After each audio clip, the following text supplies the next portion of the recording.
Welcome once again to the Winning Digital Customer Show. I am Howard Tiersky, and today is our Father's Day episode. So we will be talking today about the fathers of the internet. Of course, there are many mothers of the internet too, but since it's Father's Day, we're going to talk about some of the people who gave birth to the internet as we know it today. And please don't tell me in all the comments that a father can't give birth. I know. So sorry, what can I do? I'm a 50-year-old guy, so I might speak politically incorrectly. But anyway, we do know that there are many people who were parents, shall we say, parents of our modern day digital world. And today we're just going to look at some of them and notice some of the things, interesting comments or quotes that they may have said at some point that may have some significance to us in our thinking about the digital world as we think of it today. I myself am a father. I'm actually a father of 5 kids. I grabbed this quickly before our time today here. So this is only 4 of my kids. This is from a couple years ago, but that's my daughter Rachel in the front. She's 19 now. She's in college. And way in the back, that's my daughter Jessica. She's 18 now and is heading off. She's going to be starting college at the University of Vermont. And then there's Samantha there looking crazy with her mouth open there. And my son Foster, who's getting ready to graduate high school. And did I just say that? No, Foster's not graduating high school. Jessica's graduating high school. Foster's a sophomore in high school. I really hope they don't hear this. I'll be in such big trouble. And I'm missing one from this picture, which is my son, Joseph, who's 8. So anyway, that's me as a father, but I'm not really one of the fathers of the internet, sadly. But let's talk about some of the people who are. So many people would consider Vint Cerf. If you don't know that name, he may not be as famous as some of the other people that we're going to talk about, but he is often referred to as the father of the internet because he was one of the co-designers of the TCP/IP protocol that's the underlying basis for how messages are sent across the internet. So this is even pre-World Wide Web.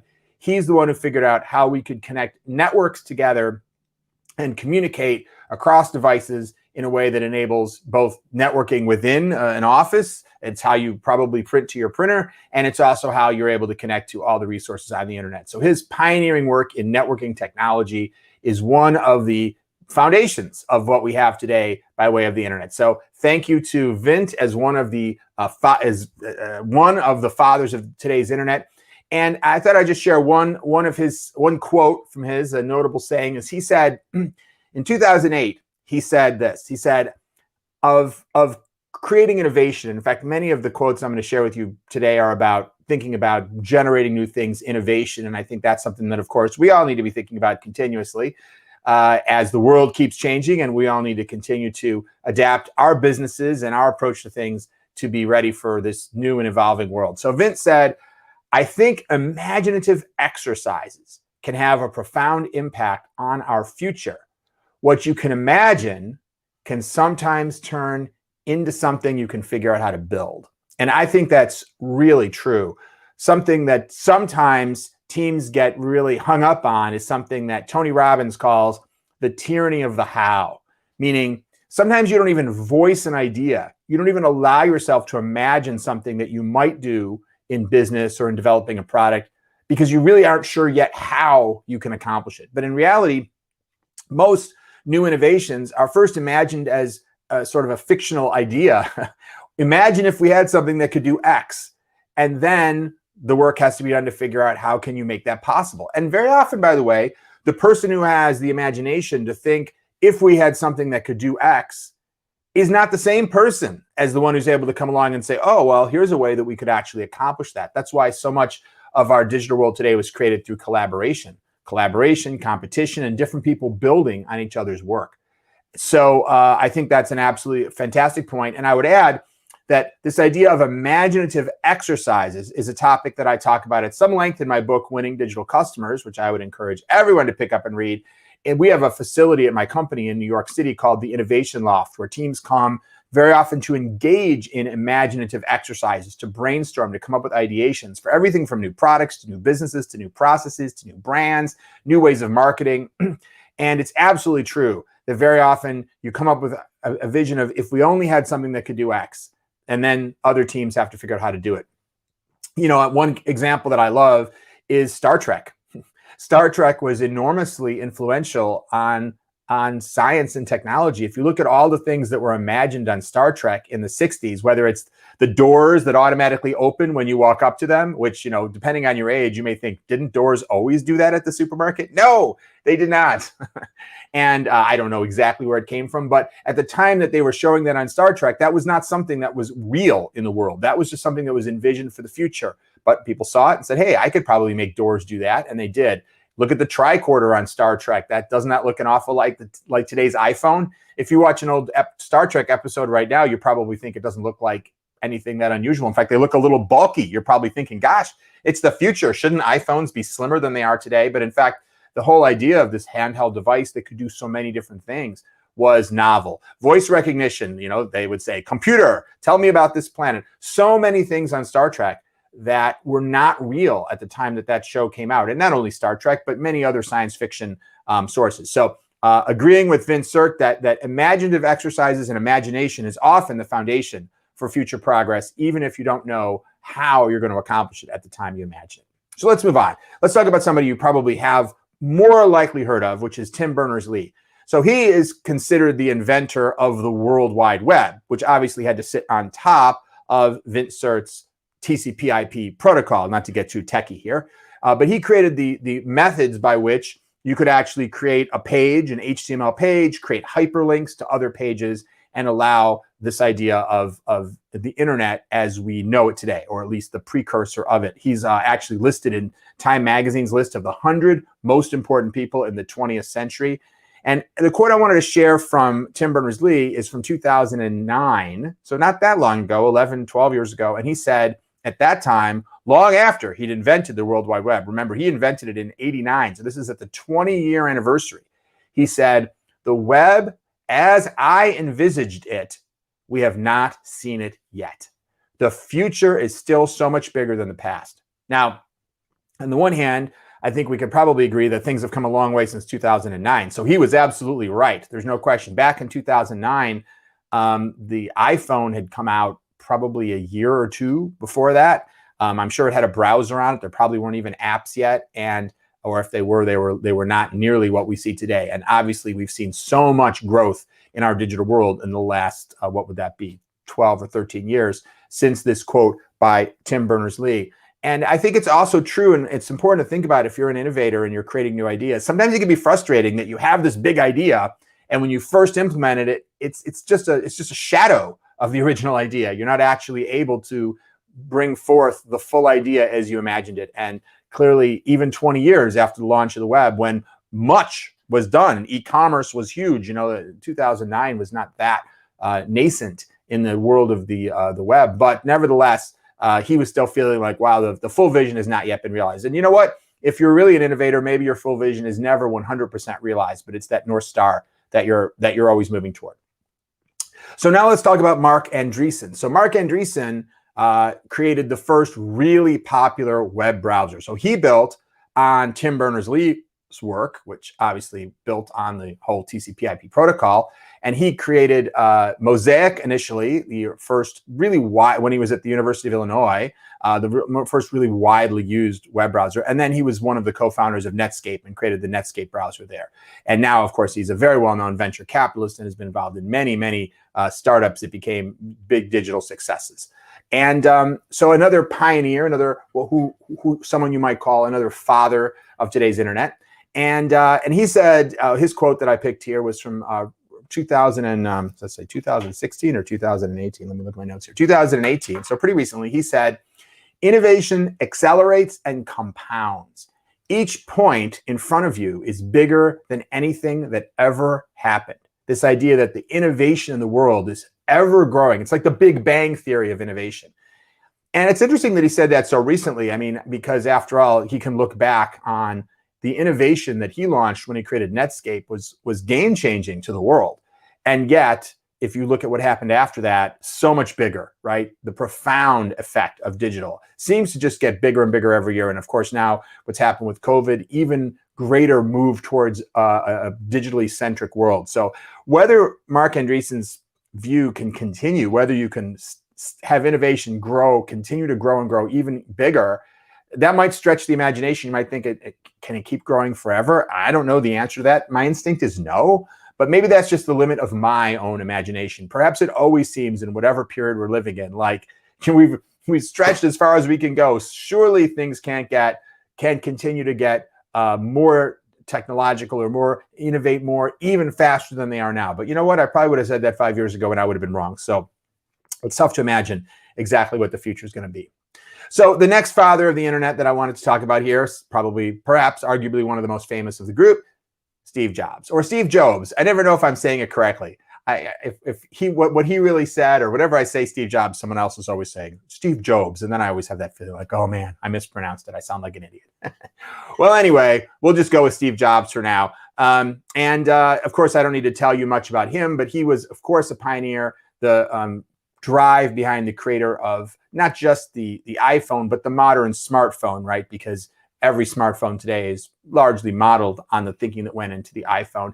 And even more than that, the creative driving force behind the idea of creating human-centric digital experiences. Before him, so much of the computer experience was typing and DOS and things like that. And even in his original version of the computer, the Apple II, that was my first computer when I was in junior high school. My father had one of the first computers in our neighborhood, a good old Apple II, a black one, manufactured at Bell and Howell, because I think at that point Apple was outsourcing all their production. In any case, the quote I wanted to share with you from Steve Jobs, he asked, what is Apple after all? Apple is about people who think outside the box, people who want to use computers to help them change the world, to help them create things that make a difference and not just get a job done. And you know, I think that's a theme you're going to see across many of the people who are fathers of the internet. Many of them are very financially successful. Obviously, there are people who are widely looked up to, famous. But for the majority of them, it seems like what really drove them was serving humanity, serving the world, you know, really making a difference. And that's kind of interesting because obviously that's not true of perhaps most people who become super successful and super famous. But yet it is true of a lot of these people. And I do believe that that's the case with Steve Jobs. He might not have always been known to be nice to everybody who worked for him, but it really did seem like he was pursuing a mission. And so that's something that I think I talk a lot about on this show, companies having a purpose and a true mission and the difference that makes to a company. And I do believe, especially with this sort of next generation, if you look at millennials and the generations younger than millennials, this is an important thing that attracts employees, and not just attracts them, but I think really activates them and gets companies to be much more productive and effective and innovative. And so this idea of making sure that you're trying to do something larger than just operate a successful business was perhaps Steve Jobs' greatest, I don't want to say innovation, because I'm sure he's not the first person who ever felt that way, but one of his greatest contributions was to demonstrate that the world's most financially successful company ever is also one that has really been mission and purpose driven from the very beginning. I think that's a great testament to the importance of that and the business value, not just the sort of humanitarian value or the ethical value. So let's keep going here. Next, another well-known figure, Jezz Bezos. He founded Amazon in 1994. And Amazon, of course, is a company that has diversified to become one of the most important companies in the digital world, not even mainly because they are one of the largest e-commerce platforms in the world and one of the most successful retailers in the world. Astonishingly, as massive of an accomplishment as that is, Bezos's innovation around ebooks and the creation of the Kindle and the shift of the whole publishing industry towards a practical, effective way of delivering ebooks to consumers was a massive innovation. Obviously, the creation of things like the Alexa and the innovation movement around voice command and control of whether it's the smart home or music or a wide range of other capabilities you have now in Alexa, the Alexa family of products was massively innovative. And of course, we have Amazon Web Service, which is perhaps the most important component today. You know, many consumers don't have a lot of awareness of Amazon Web Service, but many of the largest digital properties today are running on Amazon Web Services and being able to innovate faster and better because of all the tools and smart capabilities for rapid development and scalability that platform and competitive platforms provides. But AWS has been a real leader in that area. And the quote I wanted to share with you from Jezz Bezos is he said, "What we need to do is always lean into the future when the world changes around you and when it changes against you. What used to be a tailwind is now a headwind. You have to lean into that and figure out what to do, because complaining isn't a strategy. That's a quote that easily could have been from 2020, right?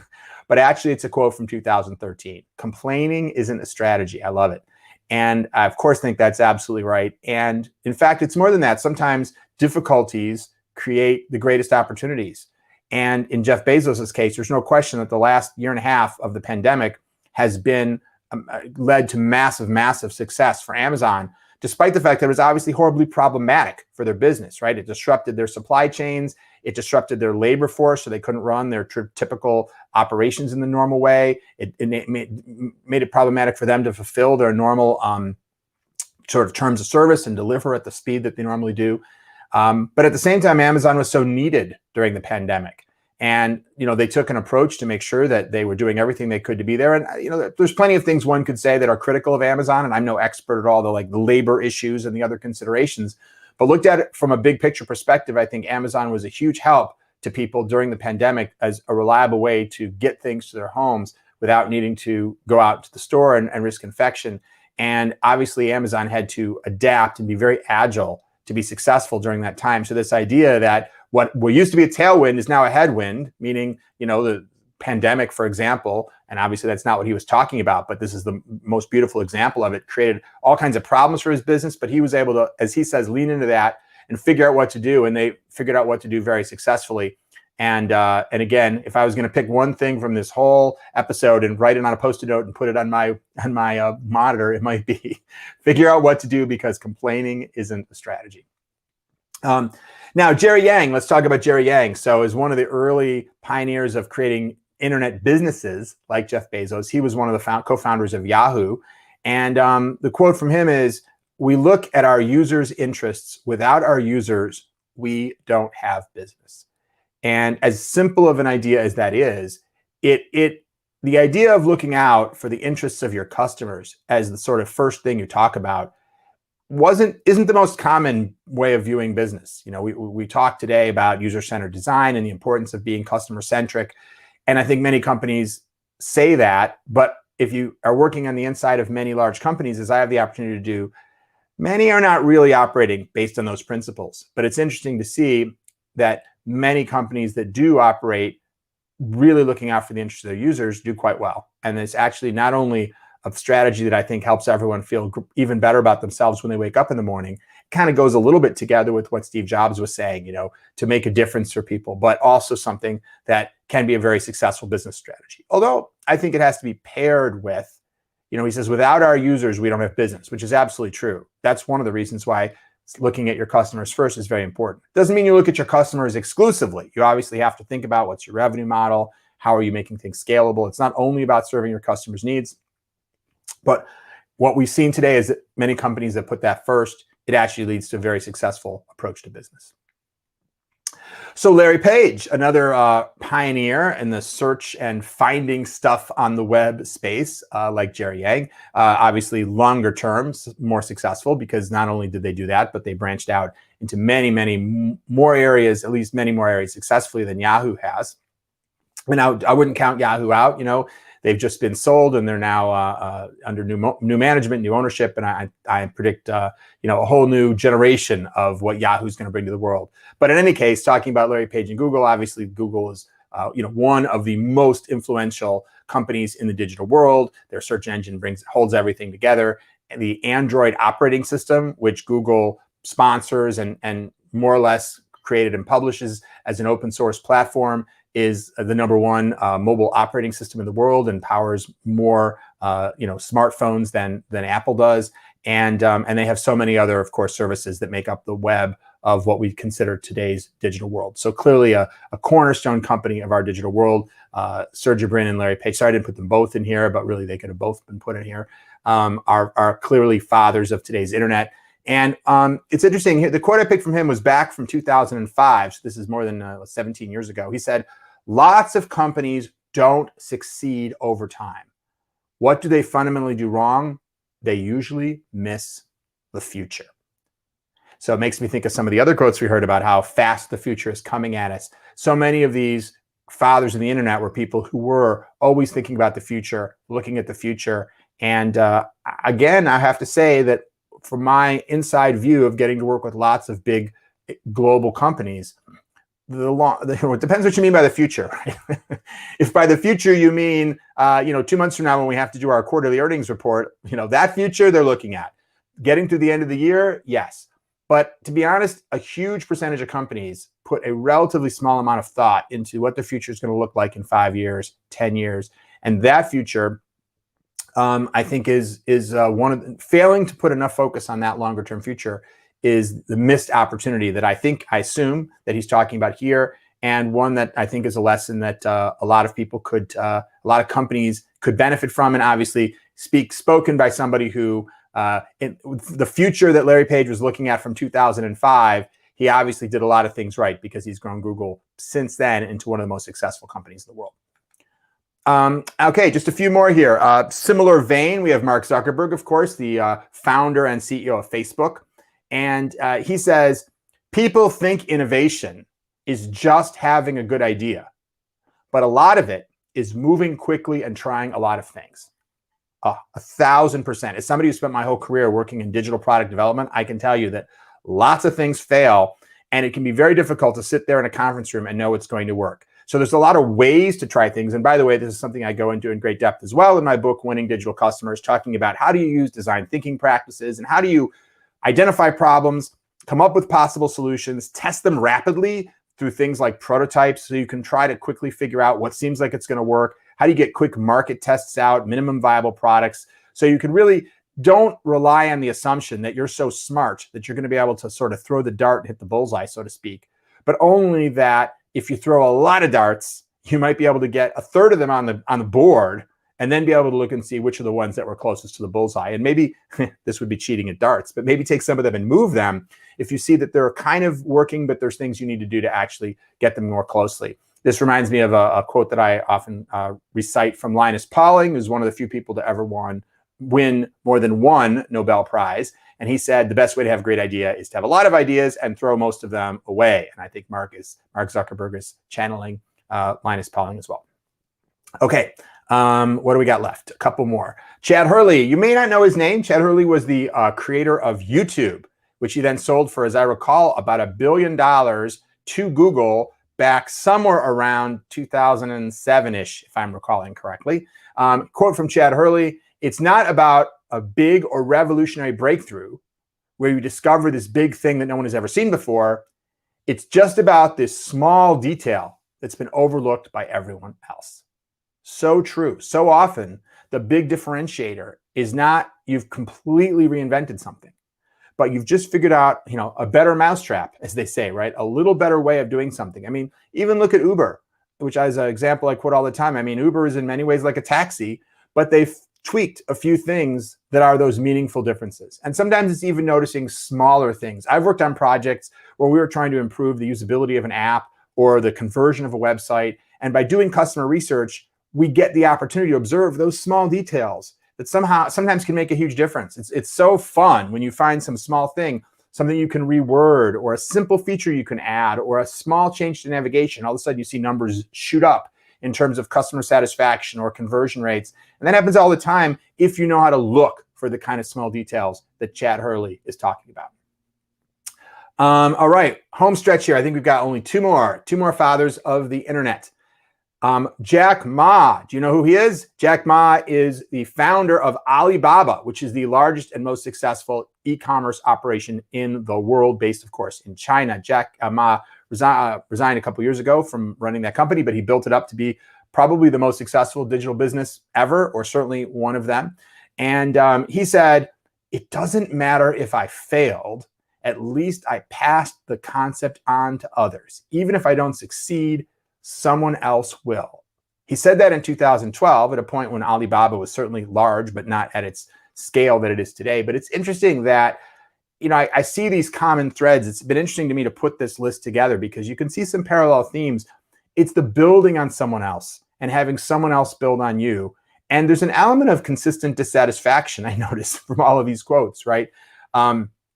someone who says, Tim Berners-Lee saying, even 20 years in, the web is still not fulfilling the vision that I had for it. It may not really be fully successful, but knowing that what you're doing is passing something on to others. And if you look at the people that we've been through here, you can see how each has built on the next. Not maybe everyone building on another one, but Facebook and Google maybe kind of more like peers, but you can certainly see how the creators of TCP/IP then are built on by the creators of the World Wide Web, and then are then built on by the creators of the browser, that are then built on by someone like a Steve Jobs, who's creating hardware and other experiences, and then other people who are building businesses on top of it, et cetera, et cetera. Great. And, I wanted to end with, I didn't want this to all be men, even though obviously it's Father's Day, right? A day when we celebrate men. But we didn't do this for Mother's Day. We did something different for Mother's Day. So one of the true fathers, parents, mothers, whatever you want to call it, of the digital world has got to be Grace Hopper. Grace Hopper is known as the grandmother of COBOL, which was even based on an earlier language that she created in 1958, computer programming language called Flowmatic. So we're going back to before even anybody that we've talked about. She was an early pioneer in creating programming languages that can run on mainframe computers that allowed all kinds of distributed information technology systems that predated the digital world that we know today, predated the internet, but were foundational, because without these basic principles of computer programming, we wouldn't have any of the things that layered on top of that.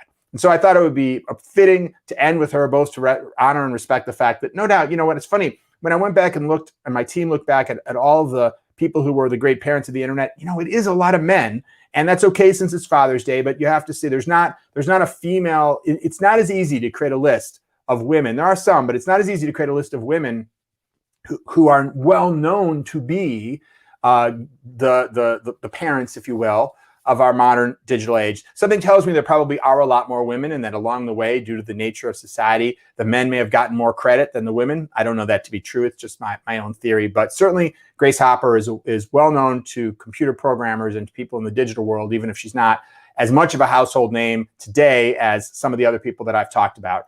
And I'll end with her quote. And this is a quote from 1982, which is, of course, quite some time ago, but nevertheless, decades after she created the computer programming languages for which she's famous, and really in the same theme as some of the other things we've heard. She said at that time, "We are only at the beginning.